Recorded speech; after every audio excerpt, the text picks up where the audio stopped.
William Styron once said, "A great book should leave you with many experiences and slightly exhausted at the end, and you live several lives while reading."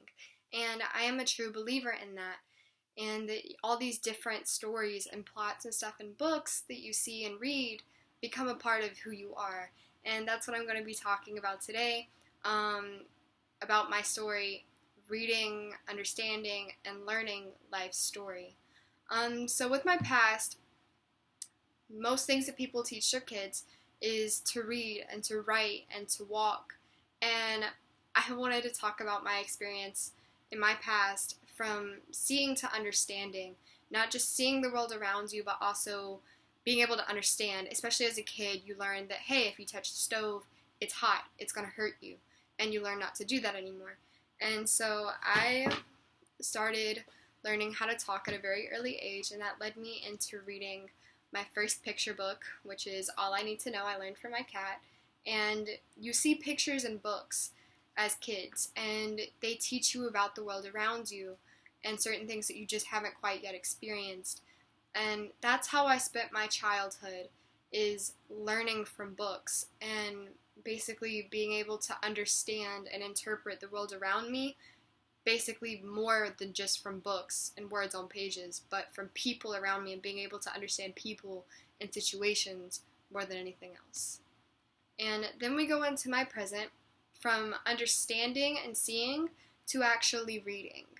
And I went from learning how to read to basically starting my teenage life in my present with just having an amazing habit for reading and a strong love for reading. And so I read all the time. And I mainly read fictional chapter books, like A Wrinkle in Time. And these books are targeted for a lot of teenagers that read them, and they come with intense plots and all kinds of things that you can learn, especially as a teenager, and they basically guide you through life. You kind of think your world is ending sometimes, and then you pick up a book and you realize, oh, maybe my world isn't ending. And it just really puts you and your life into perspective of other people and everything else around you. And that's really important as a teenager. And then I, in my future, will go from reading to learning, and just looking on later on into life and thinking what I want from it. And you usually get those kind of thoughts whenever you're reading non-fictional books. And I have a non-fictional book here called Words of Art, full of motivational quotes and words from famous people within the art community of drawing and writing poetry and all kinds of stuff.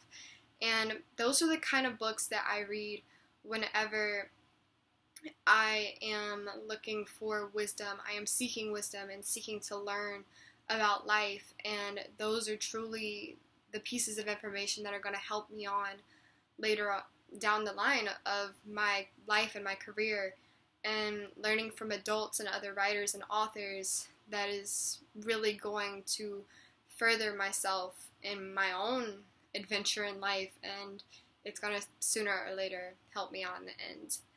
And that's basically what life is all about, whether you're reading and learning and absorbing, or you're just kind of trying to piece everything as you're going. That's what life really is about. And I use books to express myself, and other people use a bunch of different things, and there's nothing wrong with that at all.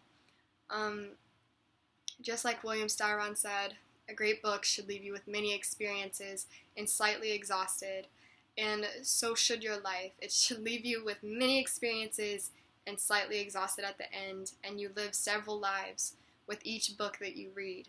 And that is true because you put yourself in so many situations of these characters, and that is how I live my life now, and that is hopefully how I will live my life later on in the future, is just using books to help light my way.